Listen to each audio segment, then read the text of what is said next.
Our next kick is called back kick, Ushiro giri. Ushiro giri. So if you have gone through the first lesson, front kick, placing your energy forward and then kicking, then obviously back kick is the opposite. So our energy will go behind us and we will kick. So the kicks looks like this. I start with my right leg in front. I'm going to look over my right shoulder. Okay, so my eyes need to be able to see the target behind me. As I pendulum my hip backward, I'm going to activate my hamstring on my kicking leg and lift it like this. I want to make sure that the knee and toe of the kicking leg stay down, so they point to the floor. If I do that, then I can make tremendous power without even trying to make it powerful. So I rock my hip. As I kick, this leg will extend. Then I pull it back, then down. Okay? One very important part of this is I want you to notice that I do not lift here first and then go back. I want to go to the target as my hips go toward the target. So it's almost like my hips pull this leg to the target. If I go here first, then I've lost time, meaning that my target is probably moved if I lift there. It's easier to hit the target if as soon as I sense I need to kick, my hips go to the target like this. So practice this part first. Just looking over your shoulder, rock your hip straight back. So when we did front kick, our hips pendulum went forward like this. So if this, my arm is a pendulum, notice how my hips match that motion, like that.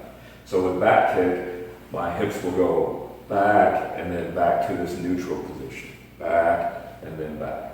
So they go back and then back to neutral. Okay? Now, so we're going to do this. We're going to do this and just go right to the flow. It's a little bit easier with back kick to go right to the flow if you have been studying front kick. Okay? If you haven't, if you have issues with front kick, I'd say continue to watch this lesson, go back to front kick, then come back to this lesson and do back kick. Okay? So again, as I look over the shoulder, I'm going to rock my hip. My hip will pick up this leg. I extend, then I pull back and down. I want to make sure my shoulders stay down. My breath stays in my center. So one thing that helps my shoulders with front kick and with back kick, this is a little bit more advanced, but you can handle this. Muscles here, the serratus, I want to make sure that they contract towards my center. So I pull those down slightly, and it helps keep my shoulders down. Okay, I'll leave it at that, and we can talk more about serratus because it's very important for every upper body technique as well. So look for that in another lesson. So right now, if you can't use the serratus, then again, imagine you're holding something heavy in both hands, and that helps keep your shoulder down.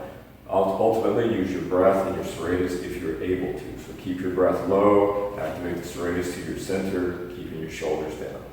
All right, so as we rock, we squeeze hamstring, hamstring. So try this part several times. Make sure your knee and toe point down.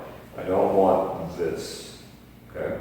The reason I want my knee and toe to point down is it's easier for my body to engage the large muscles of the quad group, the hamstrings, and the glute muscles, okay? So I want these big muscles engaged because I can make big power using those big muscles. So knee and toe stay down. So we do this, itch, knee, saw. Good, again, looking over your shoulder. Now we will extend the kick and pull it back. Okay, ready?